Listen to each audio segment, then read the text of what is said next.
Ahora abrimos el espacio del diálogo. Hemos recibido muchas preguntas y comentarios, los cuales agradecemos profundamente. Para este espacio,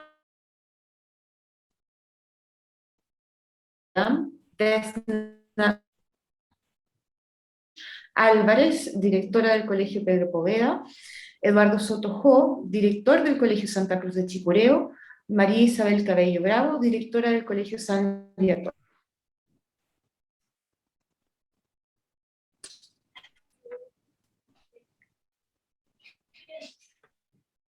Perdón, Podemos proceder a la lectura de... ¿Sí? Muy buenos días. Hemos estado recibiendo, como decía Stephanie, una cantidad importante de comentarios, reacciones, preguntas. Eh, y voy a resumir algunas para preguntar, también interpelar al profesor Osandón, a quien agradezco su presentación. Eh, En los comentarios a su presentación, profesor Osandón, eh, se, se ha generado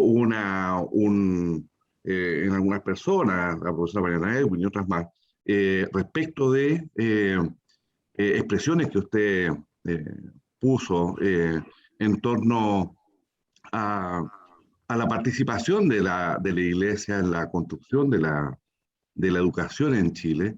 Y voy a leer parte de estos comentarios que usted podrá después, si estima conveniente, remitir en su respuesta. Dice que la participación de comunidades, iglesias, extranjeros, privados, fueron necesarios para que los habitantes de la naciente nación fueran educados, dice. El Estado no podía con ello cuestionar esa participación desde la idea de un interés de los agentes privados de mantener a la población en la lógica de subordinación. Dice doña Mariana Elwin, le parece un juicio arbitrario. ¿Por qué no pensar desde el valor de la participación de la sociedad, de los privados en la construcción del país? Y se puede mirar, dice, la historia de decadencia, o la historia de la subordinación, o la historia de la ampliación de la democracia. Eh, Eso en términos generales.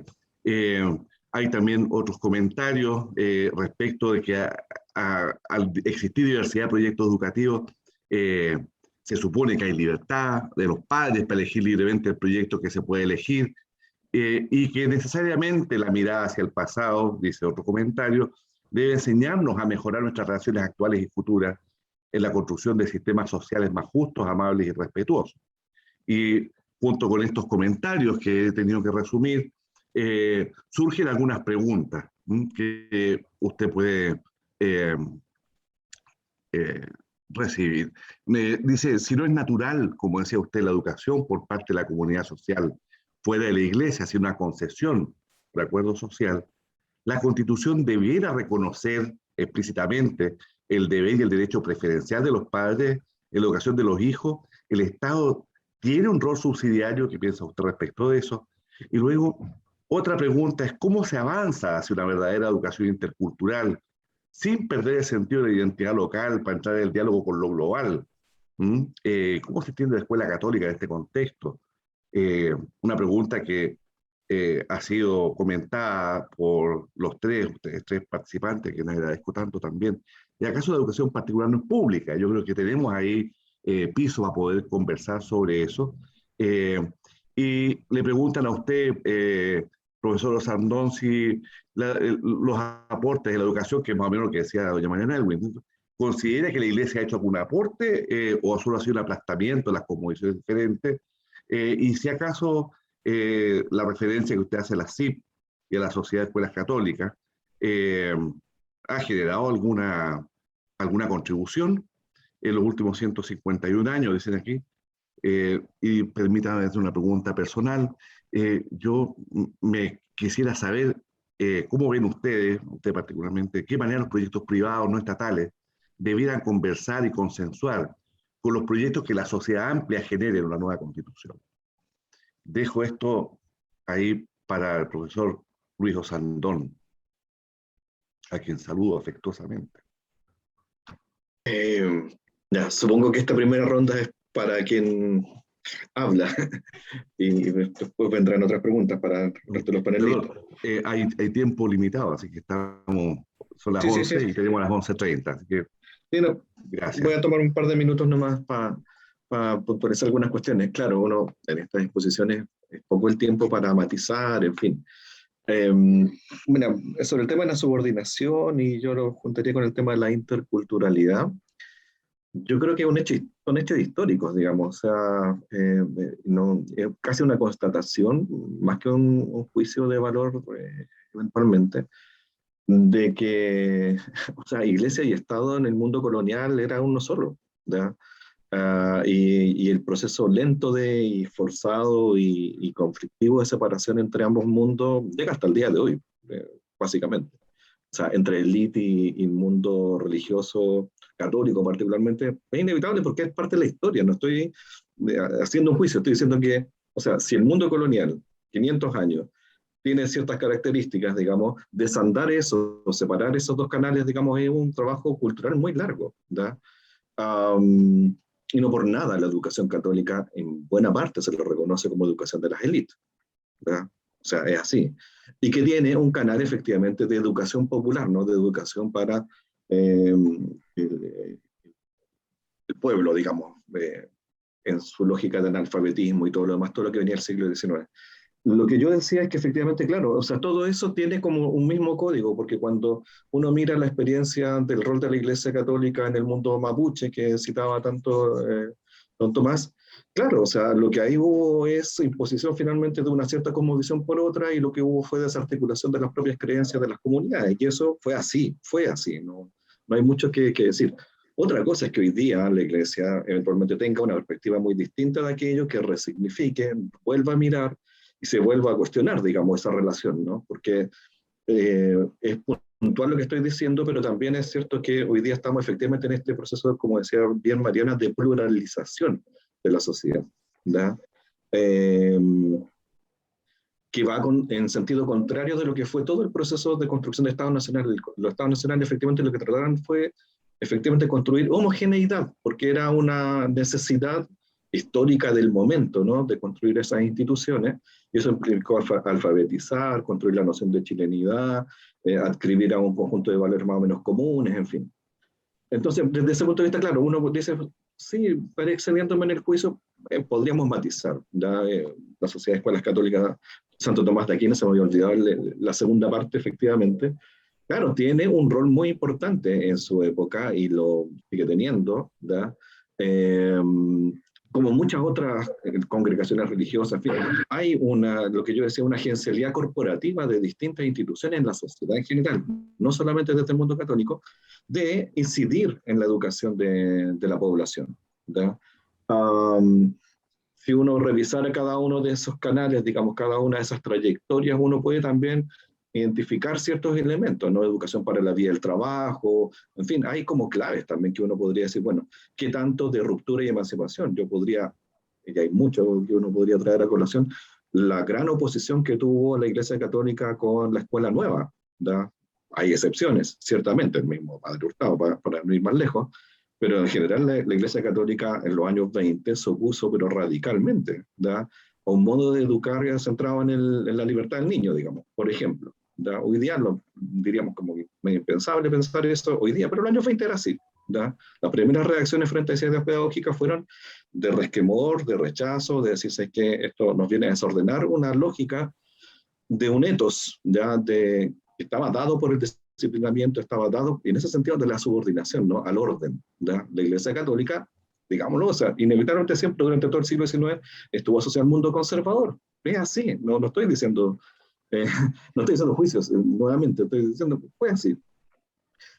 Y más allá de eso, y volviendo al presente, a los desafíos del presente, yo creo que efectivamente hay un tiempo que estamos viviendo que es muy, muy interesante desde ese punto de vista, eh, porque, y esto voy a arriesgar, digamos, el juicio, digamos, porque acá más que un juicio es una lectura, de que la idea de la Iglesia universal entra también en un gran problema epocal, ¿da?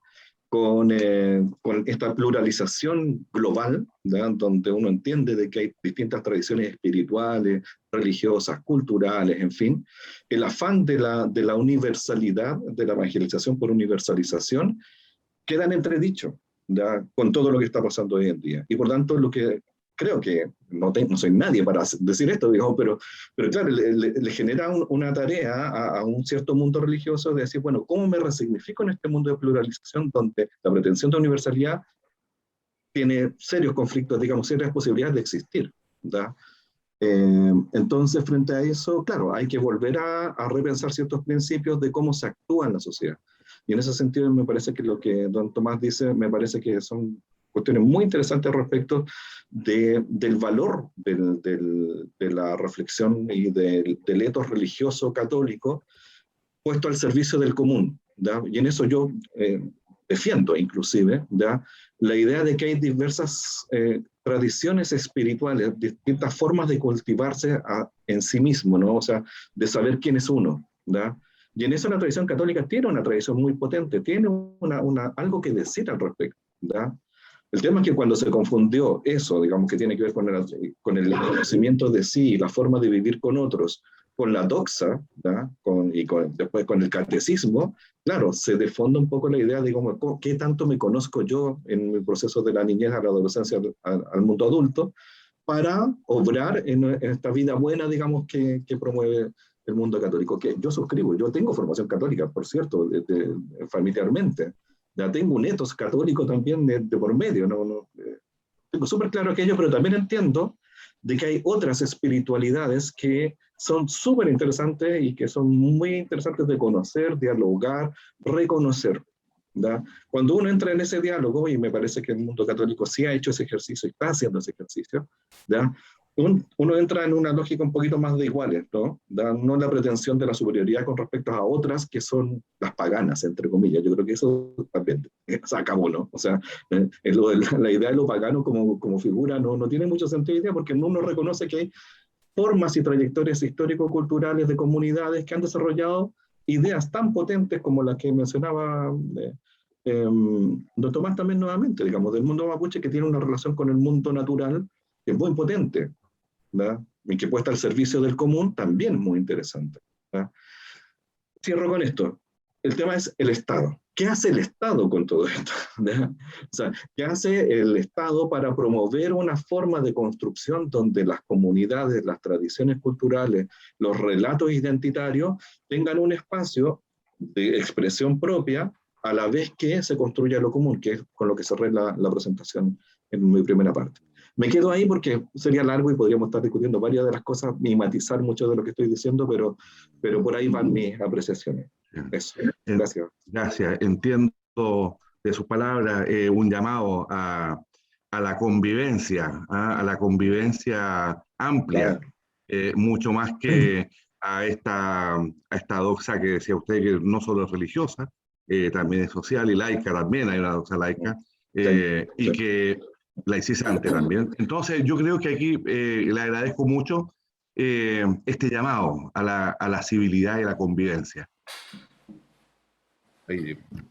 Muy bien. Muchísimas gracias, Luis, Carlos. Ahora Muy deseo bien. darle la palabra a Vesna Kurtovich, que va a hacer las preguntas de Molina para la doctora. Gracias. Así es. Buenos días a cada uno de ustedes. Agradecer las presentaciones y en particular justamente me dirijo a Mariana, a quien agradezco y destaco la prolijidad y precisión de su presentación sobre materias tan difíciles como que abordan las creencias de las personas, ¿no? Y en ese sentido, resumiendo también distintas consultas y comentarios, quisiera presentarle la siguiente inquietud. ¿Cómo puede, por ejemplo, una persona que toma decisiones, un político o diversos actores cuyas decisiones impactan en su entorno, y de acuerdo a la lógica secular, la lógica integrista, cómo puede separar sus decisiones, su discernimiento, particularmente de sus creencias personales enfocadas en aspectos religiosos? ¿Qué recomendaciones pudiera entregarnos sobre aquello? Eso. Bueno, muchas gracias por la pregunta y además por tan generosa apreciación sobre mi presentación, se lo agradezco mucho. Es una pregunta muy difícil y yo diría que es quizás imposible separar las creencias personales del servicio público. Ese, de hecho, me parece que es el mayor problema que tiene el régimen de laicidad en la manera en la que se ha entendido en México, porque precisamente está construido a partir de la lógica decimonónica, de la lógica del liberalismo del siglo XIX, que supone una separación tajante y abrupta entre, por un lado, lo privado, a donde se supone que pertenece lo religioso, y por el otro lado, lo público, ¿no? Yo coincido con Tomás Schertz en que esa división entre lo público y lo privado es más bien artificial, es una frontera que se mueve, que es porosa, y el caso de la educación me parece además concretamente un muy buen ejemplo de eso. Entonces, en México, digamos que el supuesto de fondo en el régimen de laicidad es que las personas que fungen como representantes o como parte del servicio público de alguna manera son capaces como de desprenderse de sus convicciones personales para hacer parte del servicio público. Por eso les comentaba hace un momento que me parece importante distinguir entre la feligresía que mantiene o que opera con una lógica secular y la feligresía que lo hace con una lógica integrista.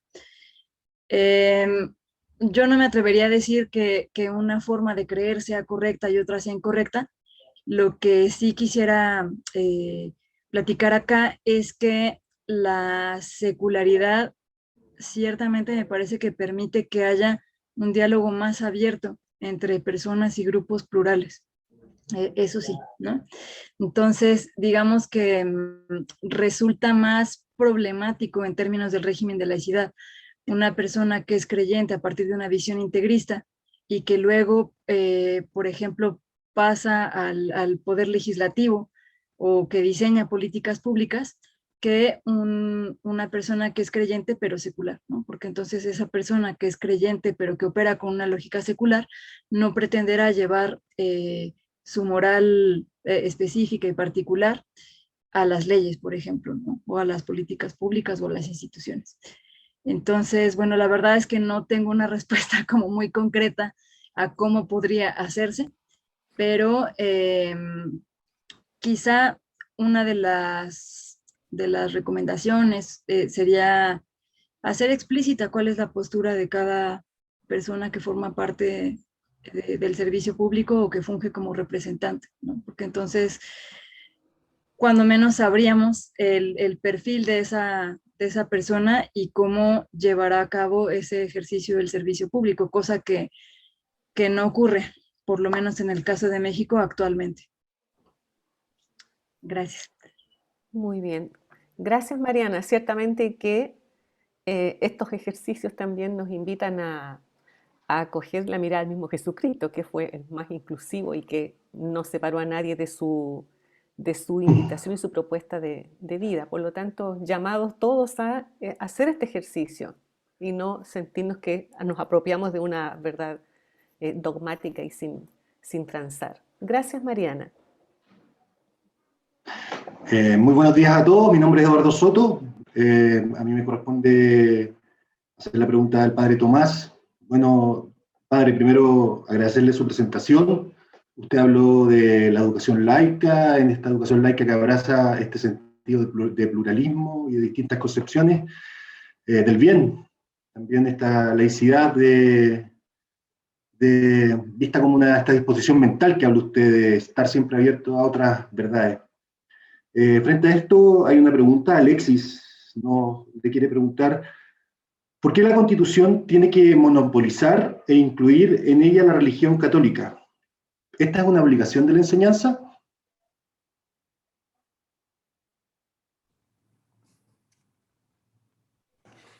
Gracias por la pregunta.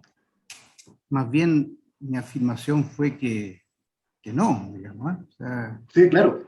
Monopolizar es precisamente una de las tantos errores que se aprenden históricamente, ¿ah? Ya en su momento, con eso coincido con el profesor Osandón, cuando se inició toda la campaña de la doctrina social de la Iglesia, iniciada por León XIII, en Chile sí tuvimos un gran movimiento. Lo que pasa es que los elementos culturales y las apropiaciones de cosas de ese tipo se dejaron ver solamente en la caridad. La Iglesia Católica era el gran elemento de la caridad, que tiene su belleza. Lo que pasa es que la incorporación cultural tiene que ir registrando. El Padre Hurtado fue el que nos, de alguna manera nos hizo ya transcribir bien esas verdades hermosas a lo que significa la exigencia primera de la justicia. Pasaron 60, 70 años. ¿No? Entonces, yo diría que desde ese punto de vista estoy de acuerdo con que la manera de proceder en un juicio nuestro contemporáneo es evidente que es de cierta insatisfacción, ¿no? O sea, o lo que llamamos subordinación en su momento. Creíamos que la salvación traía aparejada un tipo de cultura, ¿no? Y que todos tenían que hablar en latín, empezar, en fin, con fórmulas además piadosas del siglo XIX. Ahí hubo también una baja.